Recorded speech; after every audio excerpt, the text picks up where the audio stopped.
ஒரு சித்த யோகியின் சரிதை இரண்டாம் பாகம். அமரக்கவி சித்தேஸ்வரர், பிரபோதரன், சுகுமார். யோகம், ராஜயோகம், ஞான யோகம் போன்ற இவற்றின் முக்கியமான சித்தாந்தங்களும் விளக்கப்பட்டுள்ளன. ஆதிசங்கரரின் அத்வைத சித்தாந்த கொள்கைகளும் குறிப்பாக சித்தர்கள் கடைபிடித்த சித்த யோகத்தின் விசேஷமான சில வழிகளும் எடுத்து கூறப்பட்டுள்ளன. முக்கியமாக மனிதனின் கடந்த கால ஜீவித வாழ்க்கையின் இரகசியங்களும் பிரகிருதி சுவாசத்தின் வழியாக ஜுடத்தை அவனுடைய சூட்ச்ம சரீரத்துடன் கோர்த்துள்ள விதத்தையும் மனிதனின் நெடிய ஜீவித வாழ்க்கை பயணத்தில் தேய்ந்து போய் சுய உணர்வின்றி அவனிடமே உறங்கி கிடக்கும் ஆத்ம சக்தியின் ஆன்மீக உணர்வுகளை மீண்டும் அவனுடைய நினைவுக்கு கொண்டு வந்து மனித பிறவியின் அடுத்த கட்ட மேன்மைகளை பெற்றுக்கொள்ளும் வழிமுறைகளை எல்லாம் இந்த புத்தகத்தில் பட்டியலிட்டப்பட்டு விவரமாக எடுத்து கூறப்பட்டுள்ளது. சுருக்கமாக கூற வேண்டுமானால், மனிதனிடம் புலன்களால் உண்டாகும் சிற்றறிவு நீங்கி தெய்வீக நினைவுகளை அளிக்க வல்ல பேரறிவின் வசமாகும் விவேகத்தின் நிலைகளே விளக்கி கூறப்பட்டுள்ளன என தன் பேச்சை நிறுத்தினார் அமரக்கவி. சுவாமிஜி, நானும் வடதேசத்தில் பல மகான்களை நேரில் சந்தித்துள்ளேன். ஆனால் அவர்கள் மக்களுக்கு பொதுவான நன்னெறி கருத்துக்களைத்தான் கூறி வருகிறார்கள். ஆத்ம ஞான விஷயங்களுக்கு தென்னிந்தியாவில், அதிலும் குறிப்பாக தமிழகத்தில் பல மகான்கள் தோன்றி அற்புதமான தெய்வீக ஞானத்தை மக்களுக்கு போதித்து சென்றுள்ளார்கள் என்பதை நான் கேள்விப்பட்டுள்ளேன். ஆனால் அதை இன்று அனுபவபூர்வமாக உங்களுடைய விளக்கத்தின் மூலமாக அறிந்து கொண்டேன். உங்களை சந்தித்ததில் நான் மிக்க மகிழ்ச்சி அடைகிறேன் என கூறிய திரு பட்வாரி, நான் சித்தயோக மார்க்கத்தை பற்றி அறிந்து கொள்ள விரும்புகின்றேன் என்றார் ஆளுநர். அகத்தியரின் தலைமையில் வந்த சித்தர்கள் மொத்தம் 18 பேர்கள். சித்தர்கள் வாழ்க்கையில் மர்மத்தை நன்கு அறிந்தவர்கள், உடல் தத்துவத்தை வெற்றி கொண்டவர்கள். இந்த பிரம்மாண்டமான கட்டு அடங்காத பிரபஞ்சத்தை அதன் மறு தோன்றியதாக இருக்கும் பிண்ட சரீரமான தங்களுடைய தேக இயக்கத்தில் கட்டுப்படுத்திய அண்ட சராசங்களை அடக்கியவர்கள். ஆனால் அவர்கள் சென்ற வழிமுறைகளை சித்தர்கள் ஞான கோவையில் பரிபாஷ பாடல்களாக விட்டு சென்றுள்ளதால் சித்த யோகத்தின் வழிமுறைகளை நம்மால் சரிவர அறிந்து கொள்ள முடியவில்லை என தொடர்ந்து அந்த குறையை நிஜானந்த போதம் நூல் நீக்கி உள்ளது. செய்யுள் வடிவில் உள்ள திருமூலரின் யோக நிஷ்டை முறைகளை உரைநடை வடிவில் இந்த புத்தகத்தில் இறைவனே ஆன்மீகத்தை தேடிக் கொண்டிருக்கும் பக்தர்கள் நன்மை அடையும் பொருட்டு நேரடியாகவே விளக்கி கூறியுள்ளார் என விளக்கினார் அமரக்கவி. அப்படியா, இது மிகவும் அற்புதமான விஷயமாகும் என்றார். ஆம் பாபுஜி அவர்களே, நாம் கலியுகத்தின் கடைசி கட்டத்தில் வாழ்ந்து கொண்டு வருகிறோம். மனிதன் இயற்கையின் சுழற்சியில் அடுத்து வரவிருக்கும் சத்திய யுகமான கிருத யுகத்தில் வாழ தன்னை ஆயுத்தப்படுத்தி கொள்ள வேண்டும். அதற்கான முன்னோட்டங்களைத்தான் நிஜானந்த போதம் நூலில் விரிவாக எடுத்து சொல்லப்பட்டுள்ளது என்றார் அமரக்கவி. இந்த நூலை ஒரு முறை பக்தியுடன் படித்தால் ஒரு யாகம் செய்த பலன் கிட்டும் என தெய்வத்தின் வாக்கு கூறுகிறது என்றார் அமரக்கவி. நீங்கள் இறையருள் நிரம்ப பெற்ற மகா பாக்கியசாலி என்றுதான் நான் கூற வேண்டும் என்று பதிலளித்தார் ஆளுநர். உண்மையில் கூற வேண்டுமானால் நிஜானந்த போதத்தின் நூல் ஆசிரியர் நான் அல்ல. இது உலக நிமித்த காரணமாகும். என் பெயர் சங்கம் ராமச்சந்திர ராவ் என்பதாகும். என் உள்ளம் பேசிய ஞான மொழியின் ஆசிரியர்தான் அமரக்கவி ஆவார் என்றார்.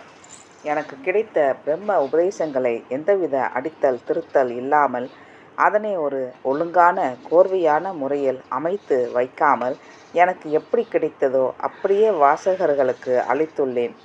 நிஜானந்த போதத்தின் தனித்தன்மை, ஒரிஜினாலிட்டி போய்விடக்கூடாது என்ற அர்த்தத்தில் நான் எந்த எடிட்டிங் வேலையும் செய்யவில்லை என கூறினார் அமரக்கவி.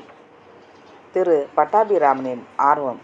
இவ்வாறு அமரக்கவியின் நீண்ட உரையாடல்கள் ஆளுநரிடம் நடந்து கொண்டிருந்த போது திரு சி.ஆர். பட்டாபிராமன் ஆளுநர் மாளிகைக்கு ஒரு முக்கியமான விஷயத்தை பேச அன்று வருகை தந்தார்.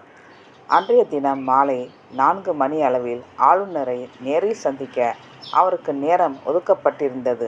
எனவே திரு பட்டாபிராமன் 3:30 மணிக்கு ஆளுநர் மாளிகைக்கு வந்து தன்னுடைய வருகையை பதிவு செய்துவிட்டு அழைப்புக்காக வெளியே காத்திருந்தார். ஆனால் நேரம் 4 மணி மேல் கடந்து சென்று விட்டது. ஆளுநரிடமிருந்து எந்த அழைப்பும் வரவில்லை. எனவே அவர் ஆளுநரின் காரியதர்சியிடம் தான் வெகு நேரம் காத்திருக்கும் விஷயத்தை தெரிவித்து ஆளுநருக்கு நினைவூட்ட சொன்னார். அதற்கும் எந்த பதில் வரவில்லை. அவரை இன்னும் காத்திருக்கவே சொன்னார் காரியதர்சி. திரு பட்டாபிராமனுக்கு இருப்பு கொள்ளவில்லை. காரியதர்சியை அணுகி ஆளுநர் அறையில் யார் இவ்வளவு நேரம் உரையாடி கொண்டிருக்கிறார் என வினவினார். காரியதரிசியும், ஐயா, ஆளுநரிடம் யாரோ ஒரு முக்கியமான மனிதர் வெகு நேரமாக உள்ளே அமர்ந்து பேசி கொண்டிருக்கிறார். ஆளுநரும் தற்போது யாரை உள்ள அழைத்து வர வேண்டாம் என்று கூறிவிட்டார் என பதிலளித்தார். திரு பட்டாபிராமனுக்கு ஒரே ஆச்சரியமாய் போய்விட்டது. யார் அப்படிப்பட்ட முக்கிய மனிதராக இருக்க முடியும் என்ற ஆவலும் அதிகரித்து விட்டது. ஒருவேளை டெல்லி மேலிடத்தில் இருந்த வந்திருக்கும் உயர்மட்ட அதிகாரியா அல்லது அரசியல்வாதியா அல்லது வேறு யாராவது முக்கியமான பிரமுகரா என பலவிதமான சிந்தனைகளை வசப்பட்டு கொண்டிருந்தார். எப்படியும் அந்த முக்கிய நபரை பார்த்துவிட்டு அப்படியே ஆளுநரிடம் பேசிவிட்டு தான் போக வேண்டும் என்ற முடிவோடு பொறுமையாக காத்திருந்தார். இவ்வாறு ஆளுநரிடம் வெகு நேரம் உரையாடி கொண்டிருந்த அமரக்கவி இதனால் எங்கே அவருடைய அலுவலக பணிகள் பாதிக்கப்படுமோ என்ற அச்சத்தில், பாபுஜி அவர்களே, நான் வெகு நேரமாக உங்களிடம் உரையாடி கொண்டிருக்கிறேன் என நினைவுபடுத்தினார். உண்மைதான் சுவாமிஜி, உங்களிடம் ஆன்மீக விஷயங்களை பேசிக் கொண்டிருந்தாலே எனக்கு நேரம் போனதே தெரியவில்லை. நீங்கள் மீண்டும் என்னை வந்து அவசியம் சந்திக்க வேண்டும். அதுவரை நான் நிஜானந்த போதம் புத்தகத்தின் மெய்ப்புகளை படித்து வருகிறேன் என கூறி அமரக்கவிக்கு விடை கொடுத்து அனுப்பி வைத்தார். சட்டென்று ஆளுநரின் தனி அறையில் கதவுகள் திறந்து கொண்டவுடன் காரியதர்சியின் அறையில் ஏகப்பட்ட பரபரப்பு. அடுத்து ஆளுநர் யாரை சந்திக்கப் போகிறார் என்ற சலசலப்பு என நிலவியது. அமரக்கவி தன் உரையை ஆளுநரிடம் ஆற்றிவிட்டு மனநிறைவோடு வெளிவந்து கொண்டிருந்தார். ஆளுநரின் தனி அறை கதவை திறந்து வெளியே வந்த மனிதரை பார்த்து திரு பட்டாபிராமன் ஆச்சரியத்தில் அப்படியே சிறிது நேரம் மூழ்கி போனார். தான் அறிமுக கடிதம் கொடுத்து அனுப்பிய நபரா இவ்வளவு நேரம் ஆளுநரிடம் தனிமையில் அமர்ந்து பேசிக்கொண்டிருந்தார் என எண்ணி வியந்தார். இதை ஏதும் அறியாத அமரக்கவி திரு பட்டாபிராமனை பார்த்து தன் வணக்கத்தை தெரிவித்து கொண்டார்.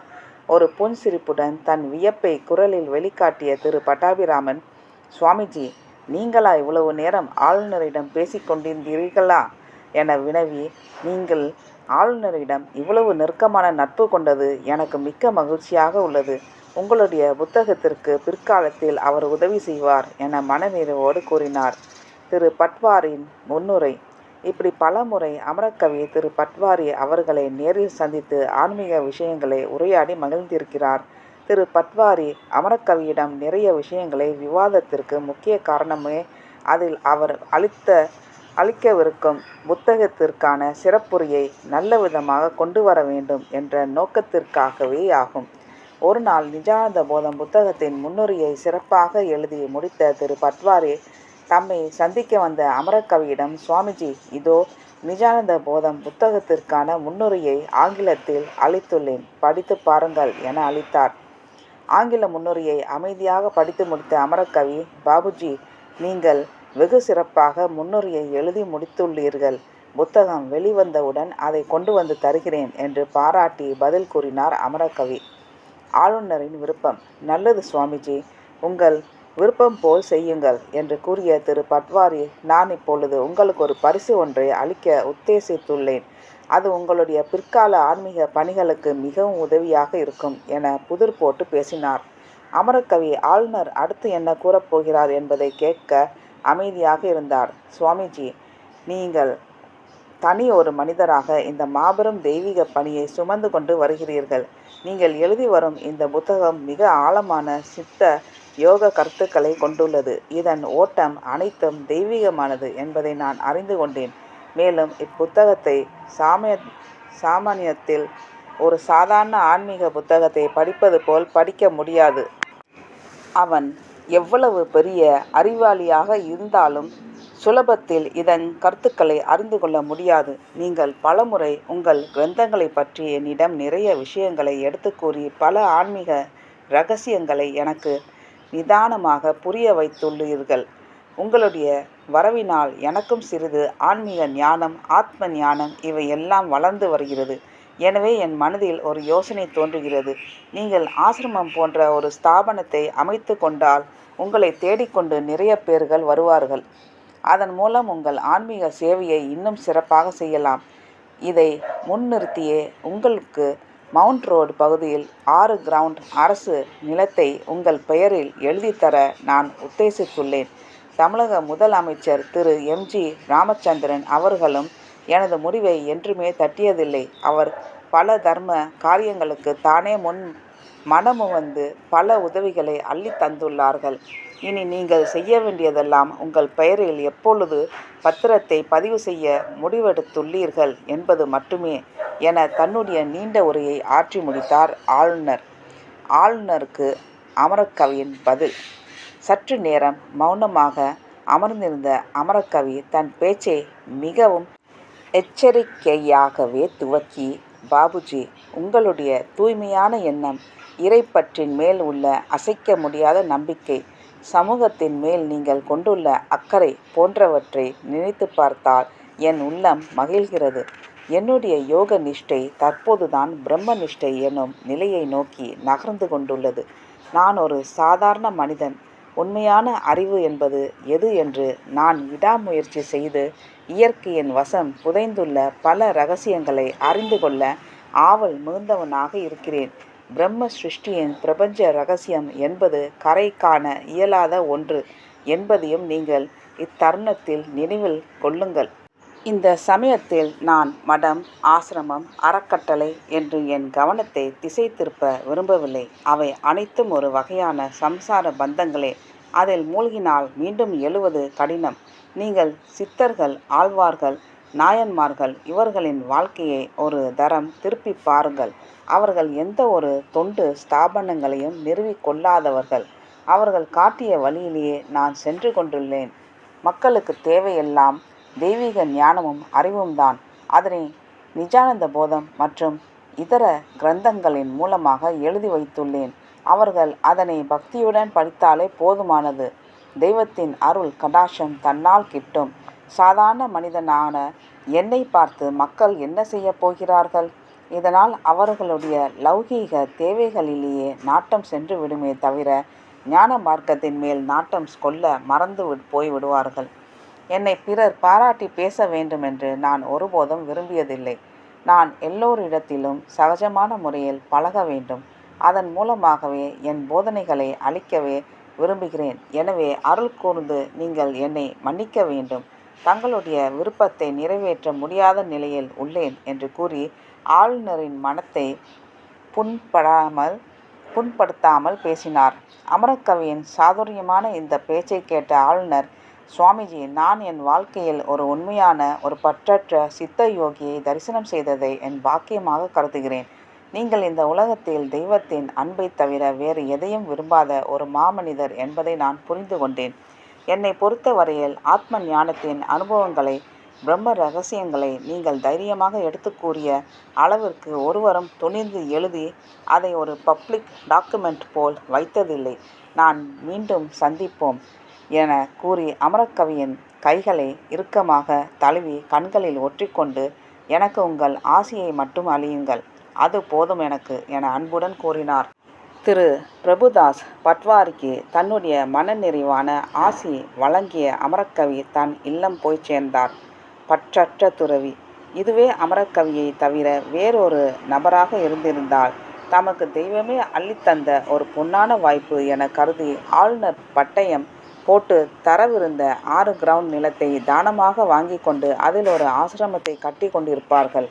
அதில் தன்னுடைய குடும்பத்தினர் அனைவரையும் அறக்கட்டளையில் நிரந்தர உறுப்பினர்களாக சேர்த்து கொண்டு மக்களுக்கு போலியாக அதை செய்யாதே, இதை செய்யாதே என்று அறிவுரைகளை வழங்கி தெய்வத்தின் பெயரை சொல்லி கொண்டே தானும் தன் குடும்பமும் அளவற்ற சொத்து, சுகம், அந்தஸ்து என பிற கபட சுயநல ஆன்மீகவாதிகள் அடிக்கும் மற்றொரு கேவி கூத்தலுக்கு ஆளாகி போயிருப்பார்கள் என்பதில் எந்த சந்தேகமும் இல்லை. ஆன்மீகவாதிகளும் சாமியார்களும் எதற்காக அளவற்ற சொத்துக்களை கோடிக்கணக்கில் குவித்து வைக்கிறார்கள் என்பது எனக்கு புரியவில்லை. இறைவன் மனிதனிடம் விரும்புவது எளிமையான வாழ்க்கையும் தூய்மையான அன்பும் பக்தியை மட்டுமே என்பதை ஆன்மீக அன்பர்கள் அமரக்கவியின் சரிதையின் வாயிலாக அறிந்து கொள்ளலாம். அமரக்கவியின் பற்றற்ற நினைவே அவரை தற்காத்து பேரருள் புரிந்தது என்பது இதன் மூலமாக நாம் அறிந்து கொள்ள வேண்டிய பாடமாகும். நன்றி, வணக்கம்.